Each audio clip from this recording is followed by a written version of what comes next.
불쌍히 여주옵소서. 주님.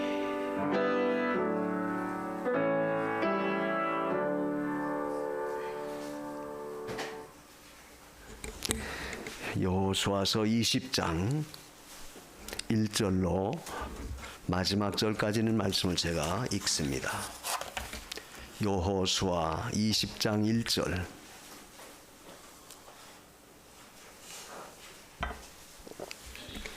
여호와께서 여호수아에게 일러 가라사대 이스라엘 자손에게 고하여 이르라.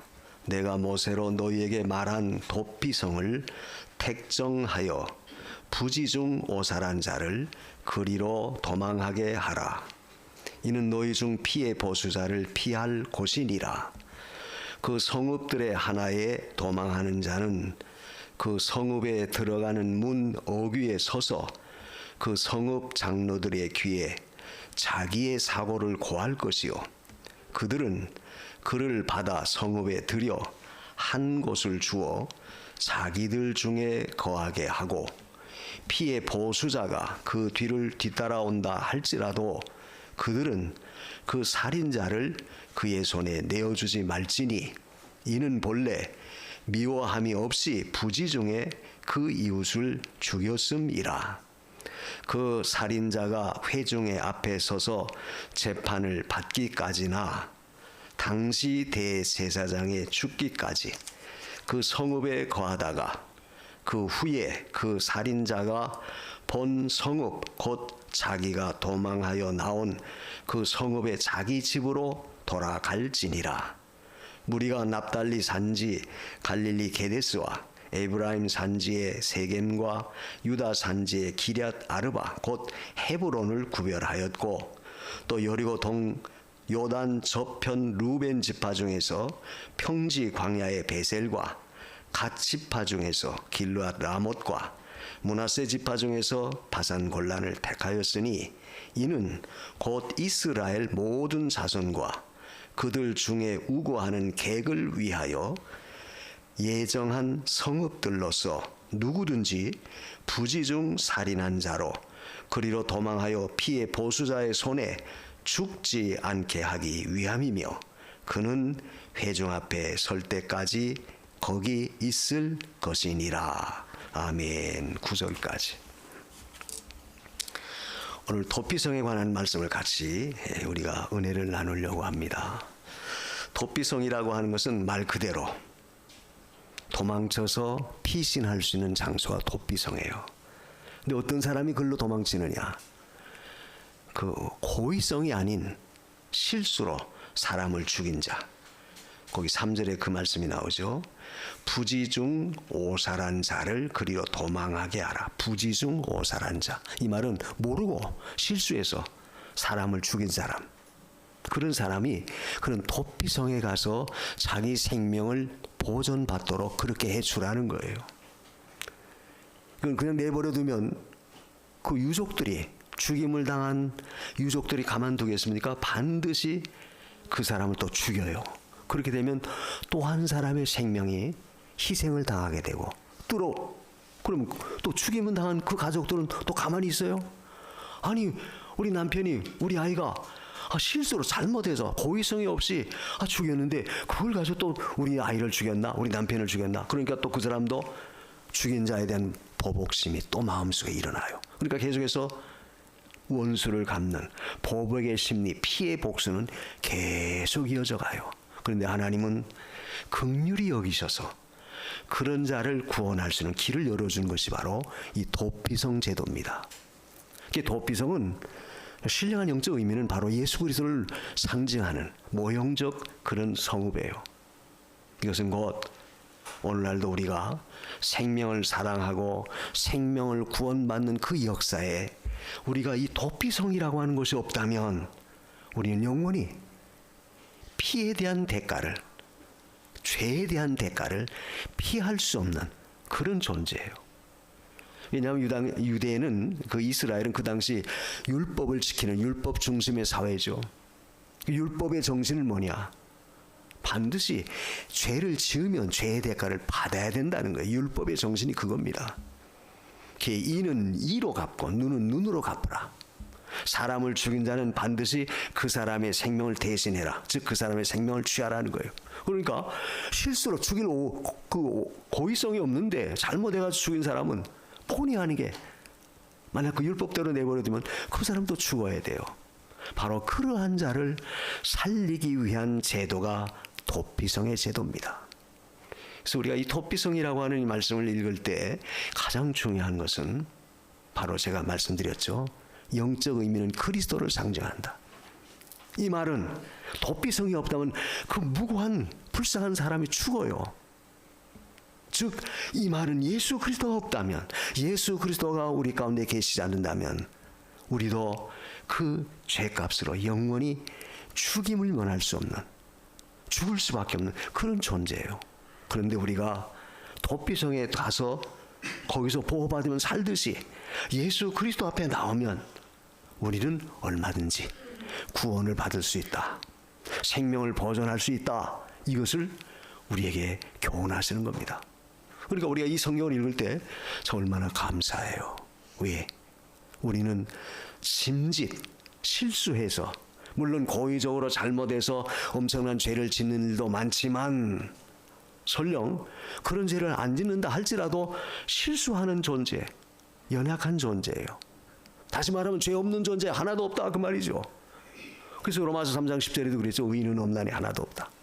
그렇다면 죄인이면 반드시 죄값을 치러야 되는데 그 죄의 문제를 해결받을 수 있는 그 원천적인 길이 다 막혀 있어요. 율법을 통해서는 절대 우리가 구원받을 수 없어요.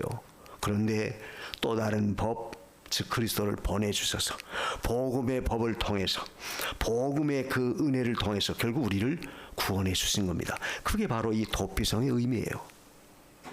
그래서 이 도피성을 둔 제도는 결국 하나님은 생명을 사랑하시는 자다, 생명을 보존하시는 분이다 하는 것을 여기서 우리에게 가르쳐줘요.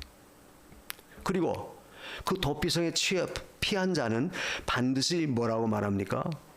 가서 자기의 사고를 다 고아야 된다고 그랬어요. 오늘 본문에 그 말씀 있죠. 그 성읍에 하나에 도망하는 자는 그 성읍에 들어간 문호기에 서서 4절에 보면 그 장로들에게 자기의 사고를 다 고할지라. 내가 이러이러한 잘못을 저질러서 그만 실수로 본의 아니게 사람을 죽였습니다. 지금 그 유족들이 나를 해치려고 쫓아오고 있습니다. 그 사실을 그 장로, 성읍의 장로들에게 다 고해야 돼요. 그 당시 성읍의 장로라고 하는 것은 그 성읍에서 장로들이 재판하는 권세가 있었어요. 그러니까 자기 사실을 고하고 자기의 죄를 이실직고 하고 보호받기를 구해야 돼요. 그건 뭘 가리켜죠?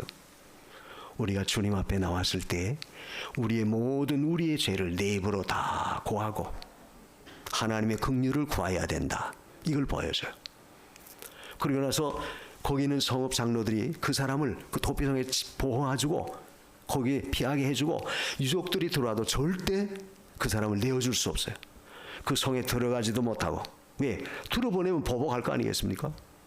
또 그 사람을 끄집어내서 그 사람들 손에 붙여도 안 돼. 유족들에게 들어오지도 못하게 하고 내어주지도 못하도록. 그러니까 그 사람은 그 도피성 안에 거해야 돼요. 살아야 됩니다. 다만 살 수 있는 기한이 재판을 받아서 재판의 결과가 나올 때까지, 또 아니면 그 해에 대제사장이 살아있을 동안만 거기 있어야 돼요. 그 대제사장이 죽으면 그 사람은 이제 도피성에서 나와서 자기 본집, 자기의 고향으로 돌아가 자유롭게 살 수 있어요. 뭘 가리키겠어요? 대제사장 되시는 예수 그리스도의 그 대속적 죽으심을 통해서 우리는 영원한 속죄함을 얻고 자유함을 누릴 수 있다 하는 것을 도피성을 통해서 우리가 가르쳐줘요. 도피성이라고 하는 그 단어 자체가 아주 끌어들인다고 하는 그런 의미가 있어요. 끌어들인다. 왜? 부지 중에 사람 죽였으니까 빨리 거기 도망가야지 살 거 아니겠어요? 그러니까 도피성은 결국 그런 자를 끌어들이는, 그래서 보호하는 그런 하나 일정한 안식처다. 피란처예요. 그래서 도피성 하는 말은 끌어들이는 역사다. 제가 이 말합니까? 우리 아까 찬송가 318장 예수가 우리를 부르는 소리, 그 음성 부드러워 그 부른다고 하는 그 음성은 바로 끌어들이는, 강력하게 흡입력을 갖고 죄인들을 끌어들이는 바로 그 모습, 그게 바로 주님의 모습이고 그게 바로 도피성의 역사다 그 말이에요. 그래서 우리가 그 주님의 부르심에 응하여 나올 때 주님은 어떠한 죄를 졌다 할지라도, 즉 죽임을 당할 만한 죄를 졌다 할지라도 얼마든지 우리를 끌어안으시고 사유해 주시고 우리를 그 가운데 안전하게 지켜주시는 우리 주님이세요. 이걸 우리가 늘 깨달아야 돼요. 그래서 대제사장이 살아있을 동안은 거기 있어라. 도피성 안에 있어라. 제사장이 살아있는데 나와서는 나중에 그 유족들이 그 사람을 해쳐도 할 말이 없어요. 할 말이 없습니다. 그러나 반드시 대제사장이 죽기까지 거기 있어라. 이 말은 하나님의 공의와 공평, 이걸 말씀하신 거예요. 하나님의 공의가 정의롭고 공평하시다. 왜? 사람을 죽였으니까 죽인 자에 대한 대가, 그 벌을 받되 그 대신 생명을 해하지 못하도록 특별히 그러한 제도를 통해 보호해 주지만, 그렇다고 해서 내가 사람 죽였다는 그 자체가 인정이 안 되는 건 아니다. 이거 인정이 된다. 뭐 실수로 죽였든 그저 본의 아니게 죽일 마음이 없이, 그죠? 그런 어떤 의도가 없이 죽였다 할지라도 그래도 사람을 죽인 거니까 거기에 대한 대가는 바로 제사장이 살아있을 때까지만 거기 유해라. 요즘으로 말하면 일종의 금고형과 같죠. 금고형과 같아요. 이탈하지 말아라.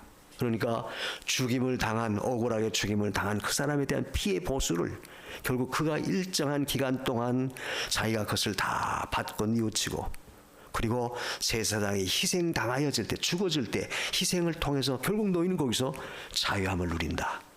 거기서 진정한 평화를 얻을 수 있다. 이걸 보여줘요. 그래서 우리 하나님은 생명을 사랑하시고 생명을 보존하시며 지키시는 하나님이시고, 우리 하나님은 언제나 공의와 공평을 가지고 정의를 실현하시는 그런 하나님, 이런 하나님이심을 바로 이 도피성을 통해서 보여줘요. 그래서 우리는 언제나 우리를 향해서 부르시는 그 주님의 부름에 응하여 나오는 사람은 지금도 하나님은 얼마든지 우리를 끌어안으시고 우리를 보호해 주신다는 사실을 절대 우리가 잊어서는 안 돼요. 찬송가 405장에도 나 같은 죄인 살리신 그 은혜 놀라워. 참 사망의 그늘이 늘 우리를 들이우고 있는 이런 세대지만, 그러나 하나님은 그 가운데서 우리를 늘 강력하게 끌어안으셔서 보호해 주시는 하나님이시다. 시편 46편 1절에도 그랬죠. 하나님 우리의 피난처입니다. 우리의 힘이십니다. 그리고 우리의 피할 바위시, 환난 날에 만날 도움이십니다. 그 말씀이 얼마나 우리에게 큰 위로가 돼요. 어제도 뉴스에 보니까 뭐 어떤 사람이 그 5호선 열차에다가 전철에다가 기름을 부리고 불을 질렀다고 그랬죠. 다행히 참 큰 사고로 이어지지 아니하는 것이 얼마나 참 천만다행이에요. 근데 문제는 그 사람이 자기 부인하고 이혼 소송이 걸려서 재판받고 나오는데 이혼해라 막 그렇게 그 법원에서 판결이 났던 거예요. 거기에 이제 앙심을 품고 그 전철에다 기름을 부리고 불을 질렀던 거예요. 아니 세상이 얼마나 악하면, 아니 자기 부인하고 이혼 당해진 거 그것 때문에 왜 제가 잘했으면 이혼을 당하겠어요? 이혼 당했으면 자기가 잘못해서 이혼 당한 거지 왜 그걸 왜 절대 아무런 혐의가 없는 불특정 다수에게 그런 엄청난 그런 피해를 주려고 그런 행동을 저질러요. 왜 이 말합니까? 오늘날 세상은 이와 같이 너무나 악이 관영한, 사람들이 아주 패역한 악독한 세상이에요. 또 태국에서는 뭐 그런 일이 있다고요. 그 또 방송 뉴스에 나옵니다. 그 무슨 아이가 죽으면 그 아이를 말린대요. 말려가지고 그래가지고 그것을 갖다가 금칠을 한답니다. 금칠. 그물을 입혀가지고 그것을 마치 어떤 부적, 호신수, 그게 뭐 흑마의 마술이라든가 뭐 그렇게 이름을 붙여서 엄청난 고가액을 판대요. 그 사회에서는 그런 그 마술, 그런 호신부를 가지고 있으면 그 사람이 죽었는데 영혼이 아직 있다는 거예요. 그래서 그 영혼이 모든 이 귀신의 역사 이걸 다 막아낸다는 거예요. 재앙을 막아낸다는 거예요. 그런 미신이 있기 때문에 어린아이 태아가 죽었을 때 그걸 정당하게 처리하는 게 아니라 아예 그냥 말려서, 그러니까 아예 박제와 같이 그렇게 만드는 거예요. 말려가지고 금치를 해서 엄청난 고가로 파는 거예요. 얼마나 세상이 악하면. 좀 그런 나라니까 그렇지 우리가 그렇게 생각되지만 이건 결국 단적으로 오늘 이 세상의 죄는 이와 같이 엄청나요. 엄청나요. 그래서 어린아이들의 그 유골이 남아남지 않다는 거예요. 그런 지역에서는. 이렇게 끔찍한 죄악에 관영한 이런 세대지만 하나님은 그래도 우리를 늘 불러주신다. 오라, 내가 너의 피난처다. 내가 너의 도피성이다. 이걸 우리에게 불러줘요. 그래서 우리는 언제나 예수 외에는 진정한 우리의 보호받을 수 있는 피난처가 없다는 사실을 우리 늘 명심해야 돼요. 그래서 내가 무엇으로 나의 피난처를 삼을까? 내가 무슨 일을 당했을 때 나는 어디 가서 도움을 구하려고 할까? 오늘 말씀을 통해서 우리 자신을 한번 체크해 보십시오. 정말 예수 그리스도가 진정한 나의 피난처신데 우린 그 예수를 떠내놓고 예수를 찾지 아니하고 주님은 내 땅에 오라고 부르시는데 그걸 외면하고 점점 더 멀리 엉뚱한 길로 가지는 않는가? 우리는 살펴봐야 돼요. 그래서 험악한 이 인생 삶 속에 우리가 주님 앞에 나올 때 주님은 어떠한 죄든지 설령 사람을 죽인 그런 악한 가운데 빠진다 할지라도 하나님은 반드시 우리를 지켜줘요. 그 1517년에 루터가 종교개혁을 단행했죠. 종교개혁을 단행할 때 그 중세시대의 그 종교 상황은 그야말로 암흑기였었어요. 면죄부를 다 팔고 교황이. 그래서 그 루터는 95개의 잘못된 조항을 들어서 종교개혁을 단행했습니다. 그럴 때 그때 그 루터에게 파문장이 날라와요. 웜수스에 와서 재판을 받으라. 그 위에서. 그때 루터가 하는 말이 웜수시에 그 사탄이 기와장같이 많다 할지라도 나는 환난 날에 만날 나의 도움이신 하나님을 의지하고 가노라. 그래서 루터가 종교개혁을 단행했을 때 그 성경 구절은 오직 의인은 믿음으로 살리라. 요거 하나 붙들었어요. 그래서 루터가 나중에 종교개혁을 성공하고 난 다음에 지은 찬송가가 바로 피난처 있으니 환난을 당한 자 다 이리 오라. 예? 그 찬송가 있죠. 이걸 보면 하나님은 환난 날에 만날 큰 도움이시고 또 우리에게 어떠한 과오가 있다 할지라도 설령 죽임을 당할 만한 엄청난 그런 죄를 지었다 할지라도 나오는 자는 반드시 생명을 사랑하고 보호하시고 지키시며 그 문제를 안전하게 인도하시는 피난처 되신 우리 하나님이십니다. 오늘 이 하나님을 여러분 마음속에 모시고 나의 도움이 어디서 올꼬? 나의 도움은 천지를 지으신 여호와 우리 하나님이시다. 요 사실, 요 관계를 분명히 마음속에 다시 되새기시기를 바랍니다. 나라 하나님만이 우리의 전부시다. 그래서 여기 그 도피처를 6곳을 만들었어요. 그 7절에 보면 그 내용이 나오죠. 우리가 납달리 산지의 갈릴리 게데스와, 그러니까 요단강을 중심해서 요단강 동쪽에 3곳, 요단강 서편에 3곳 해서 전체 6곳. 그 왜 6곳을 만들었느냐? 그 이스라엘 전체 12지파가 받은 땅 그 안에서 6곳을 만들어 놓은 것은 자기가 어떤 사고를 저질렀을 때, 어떤 이런 끔찍한 일을 저질렀을 때 가장 가까운 곳에 가서 피할 수 있도록, 생명을 보존할 수 있도록 하나님이 그 길을 열어준 거예요. 만약 예루살렘에 있는 성전에만 나와야 된다, 만약 그렇게 규정이 되었다고 해보세요. 그러면 멀리, 예루살렘과 멀리 떨어진 사람, 거기 있는 사람은 감히 예루살렘에 오기 전에 그 유족들에게 잡혀서 죽어요. 그러니까 그런 자를 살리고 그런 자에게 배려해 주기 위해서 6곳에 곳곳에 그런 도피처를 만들었던 겁니다. 이걸 보면 우리 하나님의 긍휼과 자비하심은 우리 언제나 이런 기회를 줘서 누구든지 그리스도에게 나올 때, 그리스도를 찾을 때, 그리스도를 힘입고 나갈 때는 얼마든지 구원 얻을 수 있는 길을 열어주심을 우리에게 말씀하셨어요. 그러니까 우리는 푸름에 응해서 나오면 된다. 나오면 돼요. 첫 번째 주어진 그 지역이 어디냐? 요단강 동편에 갈릴리 게데스와 그 에브라임 산지의 세겜입니다. 세겜이라고 하는 곳에 도피처를 정해줬어요. 그 세겜이라고 하는 그 위에 게데스가 나오죠. 납달리의 산지 갈릴리 게데스가 나오죠. 게데스를 먼저 줬어요. 그 게데스라고 하는 것은 그것은 뜻이 거룩이다, 성결하다는 의미예요. 그러니까 우리가 어떤 죄를 지었든지 예수 앞에 나올 때는 하나님은 우리의 모든 죄를 사유하셔서 우리를 거룩하게 하시는 분이다, 성결케 해주시는 분이다 하는 것을 우리에게 말씀한 거예요. 그래서 죄인이 아무리 흉한 죄, 오늘 사람을 죽인 살인자라 할지라도, 물론 고의성은 없다 할지라도 일단 사람을 죽였으니까 사람을 죽인 자는 그 생명으로 대신해야 되는데 그 생명을 대신할 수 있는 그 길을 결국 그리스도가 대신 받아주심으로 우리로 하여금 도리어 거룩한 존재, 성결한 존재로 만들어 주셨다. 그래서 우리가 예수를 영접할 때 우리에게 주시는 은총이 뭡니까? 사죄의 은총이에요. 예수 믿으면 우리 죄가 사함받죠. 사함받을 때 하나님은 우리를 어떻게 해주십니까? 거듭나게 해주세요. 중생의 은총을 주십니다. 그리고 우리를 의롭다, 칭의의 은혜를 줘요. 그리고 우리의 신분이 이제는 죄인의 신분이 아닌 하나님의 자녀의 신분으로 바꿔줘요. 그리고 나서 우리에게 주시는 것이 뭐예요? 영광스러움에 나가도록 역사해요. 이게 바로 뭡니까?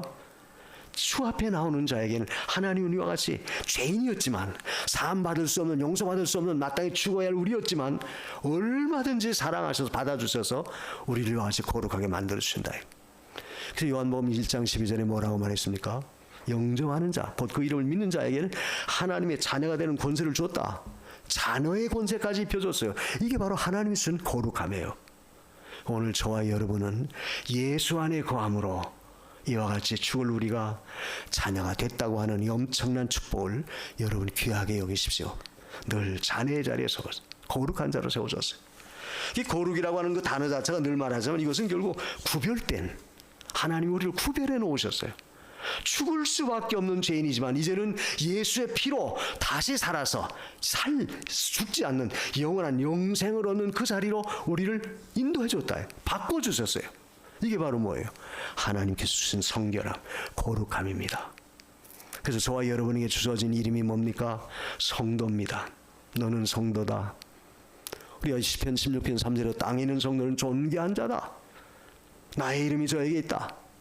존귀한 자다. 거룩한 자다, 그 말이에요. 그러니까 여러분 자신의 신앙, 여러분 자신의 그 위치, 여러분 자신의 정체가 나는 거룩한 자다. 이 사실을 절대 잊지 마세요. 그러면 거룩한 자라면 실제 우리의 삶도 거룩해져야 되죠. 너는 성결하다. 그렇다면 우리는 실제 우리의 삶이 성결해져야 돼요. 그렇게 되도록 노력해야 돼요. 그리고 두 번째는 또 어떤 성읍을 줬습니까? 세겜과 유다 산지의 기럇 아르바를 줬어요. 세겜을 줬습니다.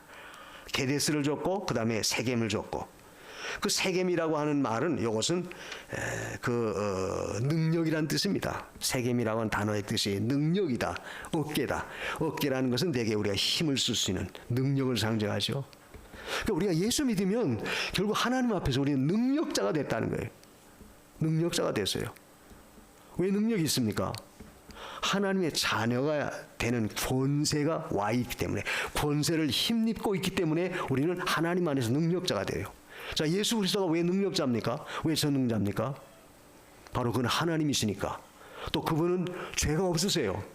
하나님이시고 죄가 없으시니까 우리 주님은 능력을 많이 행하셨어요. 병자를 고치셨고 또 많은 이적과 능력을 나타내셨고, 이게 바로 주님이 주시는 그 능력이죠. 그런데 그 능력이 결국 오늘 우리에게도 와 있다. 왜 능력을 써먹지 못하냐? 왜 우리가 무기력하냐? 결국 죄 때문에 그래요. 사람도 그렇죠? 아무리 권세가 높고 아무리 내노란 명성을 갖고 굉장한 인물이라 할지라도 죄를 져보세요. 잘못을 저질러 보세요. 그날에 벌써 그 사람 다 그죠?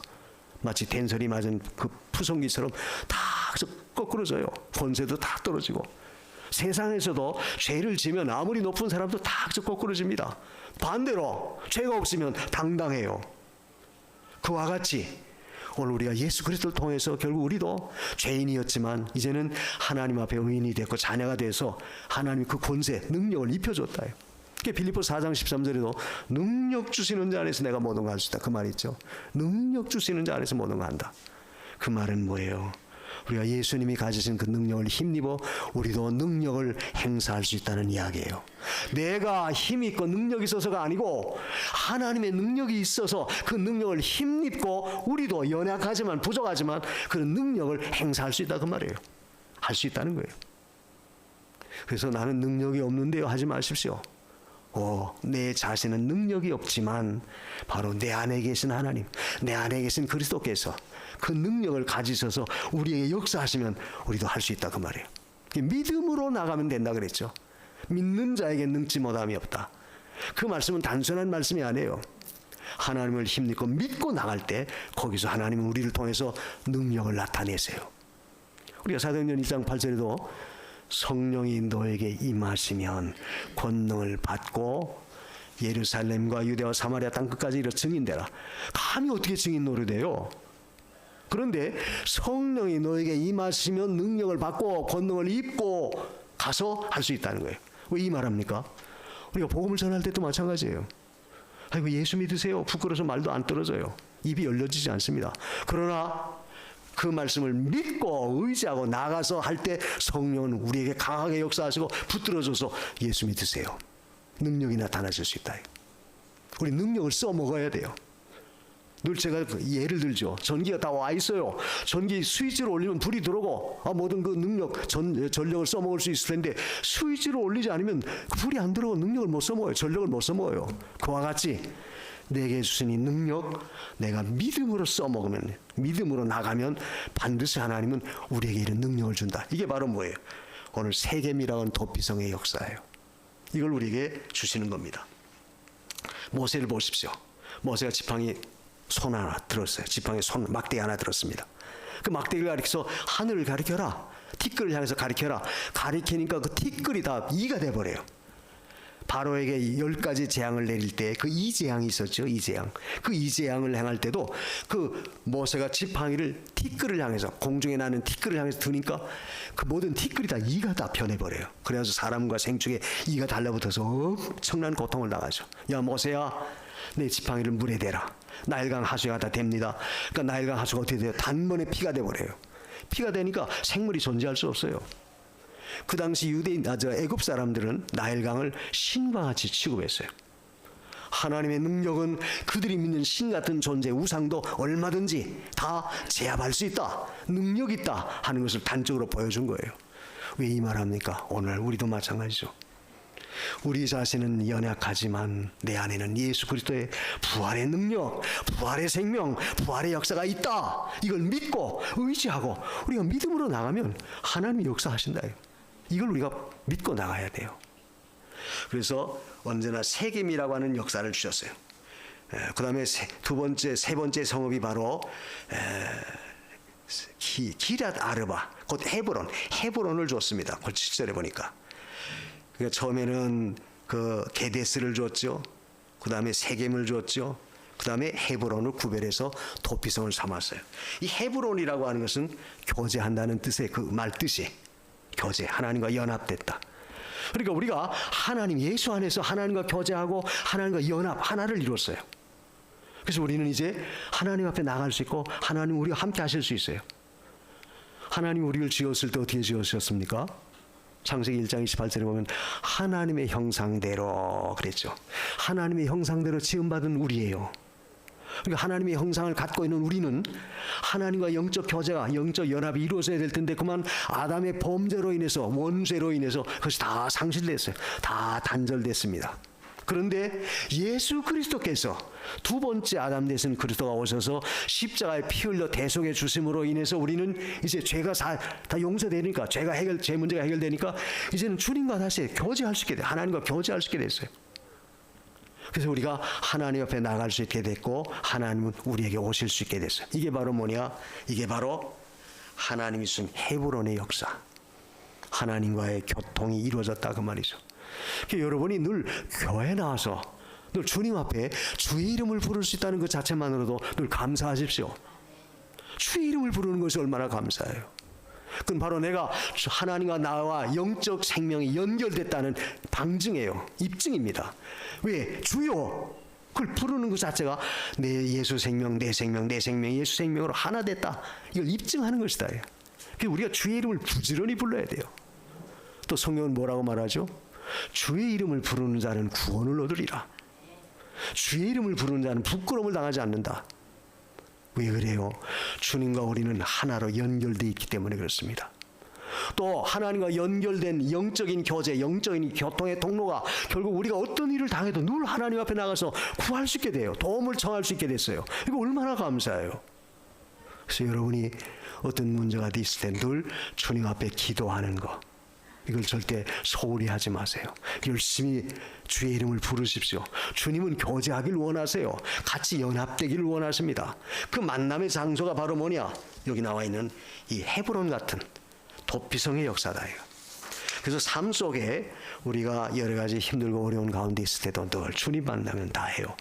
요한복음 4장에 나온 수가성 그 여자 보세요. 수가성 여인은 그 사회로부터 다 그죠? 제외된, 요즘 말로 왕따된 여인이에요. 그러니까 낮에도 제대로 못 나오는 거예요. 왜? 다른 사람들이 그 수가성 그 여인, 사마리아 여자를 아주 못된 여자를 취급해요. 추한 여자, 더러운 여자를 인정합니다. 근데 주님이 오셨어요. 그 사마리아 성, 수가성 그 여인을 만났습니다. 물 좀 달라. 거기서부터 대화가 시작되죠. 나중에 궁극적으로 어떻게 됐어요? 내가 주는 물을 마시면 영원히 목마르지 않는다. 그런 물이 있습니까? 그 물이 어디 있습니까? 좀 주세요. 바로 나다. 내가 곧 영원한 생명수다. 예, 제가 믿습니다. 사마리아 수가성 그 여인이 예수를 거기서 영접해요. 영접하니까 어떻게 돼요? 영원히 목마르지 않는 영생을 얻게 됐다. 그래서 동네에 들어가서 뭐라고 말하는가? 내가 만난 그 사람 와보라. 우리가 고대하던 메시아가 아니냐. 즉 그 말은 번민과 고통 가운데 해결받지 못하는 아주 외로운, 제외된 그런 인생이라 할지라도 우리는 예수 만나면 예수를 통해서 하나님과 우리와의 관계가 하나로 연결됐다는 것을 보여주는 거예요. 요즘 우리 사회가 이 고독사라고 하는 단어가 많이 나오죠. 자, 노인분들이 나이가 많으시고 저 외롭게 홀로 살다가 아무도 모르게 여기서, 자식들도 모르게 여기서 세상 떠나는 그런 일들이 얼마나 많습니까? 외롭고 고독하고 쓸쓸하고 의지할 데 없는 비단 그런 위치에 있다 할지라도 우리는 바로 우리와 영원한 생명적 연합을 이루신 주님이 계신다. 주님이 계세요. 예수 그리스도가 계신다. 그분과 하나로 연결될 때는 우리는 절대 외롭지 않습니다. 그래서 여러분 늘 주님과 나와의 생명적 연합이 확실하게 이루어지도록, 주님과 나와의 관계가 끊어지지 않도록 늘 힘써 주의 이름을 부르세요. 그리고 그 다음에 또 무슨 성읍이 있습니까? 거기 보면은 베셀이라고 하는 것이 나옵니다. 베셀. 거기 평지 8절에 보면 있죠. 루벤 지파 중에서 평지 광야의 베셀, 갓 지파 중에서 길라 라못, 므낫세 지파 중에서 바란 골란. 그러니까 요단강 서쪽에서는 이 베셀이라고 하는 지역이 나오는데 이것은 곧 안식이란 뜻이에요. 그 베셀이라고 하는 지역의 이름이 안식이다. 즉 안식이란 말은 안정되다, 안전한 곳이다 그런 뜻이죠. 예수 안에는 진정한 안식, 진정한 안정, 진정한 안전이 있다 하는 것을 우리에게 말씀하셨어요. 그래서 수고하고 무거운 짐 지나더라 다 내게로 오라. 요한복음 11장, 마태 11장 28절에 그랬죠. 수고하고 무거운 짐을 지고 허덕이는 인생들아 내게로 오라. 그러면 내가 너희를 쉬게 하겠다. 예수 안에서만 참된 안식과 참된 안정과 참된 안전함이 보장돼 있어요. 그래서 우리는 그 주님 앞에 늘 나와야 돼요. 그리고 또 한 가지는 뭡니까? 길라 라못. 라못이라고 하는 것은 고지 높은 곳이라는 뜻인데, 이 높은 곳이라는 것은 영광을 의미합니다. 영광스럽다. 그러니까 우리가 보잘것없지만 예수 안에 들어와서 예수 생명, 내 생명 되고 하나님의 자녀가 될 때는 우리의 신분도 하나님이 지극히 높여주세요. 예수님 십자가에 못 박힐 때는 얼마나 참 비참하게 죽으셨습니까? 그들이 말할 때 저주의 죽음을 죽었어요. 그러나 죽고 난 다음에 어떻게 하셨죠? 3일 만에 부활하심으로 모든 만물이, 모든 피조물이 다 그 앞에 무릎을 꿇고 예수를 주라 높였다. 우리가 빌립보 2장 6절 이하에 보면 6절로 11절까지 보면 그 내용이 나와요. 주라 높였다. 최고의 영광스러움에 올려주셨어요. 그래서 결국 부활승천 하나님 보좌 우편에 계셨죠. 이 말은 오늘 우리도 예수 믿고 예수 안에 거할 때는 세상에서는 비단 우리의 신분이 보잘것없다 할지라도 예수 안에서 우리의 신분은 최고의 영광스러운 자리에 하나님이 올려주셨어요. 영광스러움에 나가게 했습니다. 하늘의 시민권자다. 시민권자. 미국의 시민권자도 세상에서 당당하겠거든 하물며 하늘나라의 시민권을 가진 우리는 얼마나 당당해요. 이런 그 신앙의 프라이드를 꼭 가지십시오. 나는 하나님의 자녀다. 하늘나라의 시민권자다. 영광스럽게 해주셨다. 그 영광스러움을 스스로 비천하게 만들지 마세요. 마지막으로 또 한 것이 어디예요? 바로 곤란입니다. 곤란이라는 것은 행복이라는 뜻이에요. 예수 안에 나올 때 진정한 행복이 기쁨이 있다. 그래서 우리가 그 신명기 33장 29절에 그랬죠. 이스라엘이여 요술은이여 너같이 행복한 자가 어디 있느냐. 너같이 구원을 받은 자가 어디 있느냐. 너는 행복자다. 아니 선언해 놓으셨어요. 우리는 예수 안에서 참된 행복을 누리는 행복자예요. 이 사실을 절대 망각하지 마십시오. 그래서 세상에서 어떤 어려움을 겪는다 할지라도 어떤 문제가 있다 할지라도 절대 이 도피성을 떠나서는 안 돼요. 도피성 안에 머물러 있어라 그랬죠. 대제사장이 죽을 때까지는 거기 있어라 하는 그 말은 예수 그리스도의 구속의 은혜를 힘입고 그 은혜 안에서 절대 이탈하지 말라는 거예요. 이탈하지 말아라. 이탈하지 않고 있으면 결국 하나님은 우리를 오늘 말씀하신 것처럼 우리를 하나님께서 거룩하게 하고 능력 있게 만들고 또 우리와 교제하고 안식하게 하시고 높여주시고 반드시 성공되도록 역사하시는 겁니다. 그러므로 생명을 귀중히 여기시는 하나님, 도피성 되시는 그리스도는 우리 생명을 안전히 보호해 주시는 하나님, 또 그분은 우리의 모든 문제를 해결해 주시는 분쟁의 해결자 되시는 하나님, 또 그분은 지금도 우리를 위해서 부르시고 우리의 모든 문제를 해결해 주시려고 우리를 찾으시는 분이시다는 사실을 절대 잊지 말고 여러분 절대로 도피성 되시는 그리스도를 떠나서 다른 것으로 도피성을 삼아 나가려고 하는 그런 자리에 서지 마십시오. 내가 진정한 나의 도움을 받을 자가 어디냐? 예수 그리스도예요. 예수님 떠나서 다른 것 의지하지 마세요.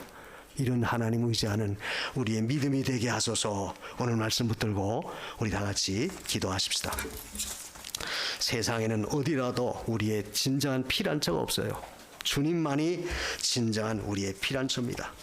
그래서 우리의 안전을 도모하시고 또 우리의 행복을 도모하시고 우리의 정의와 공평을 이루시는 하나님, 우리가 그 은혜에서 떠나지 않게 해주소서. 기도하십시다. 주님 고맙습니다. 오늘도 말씀해 주셔서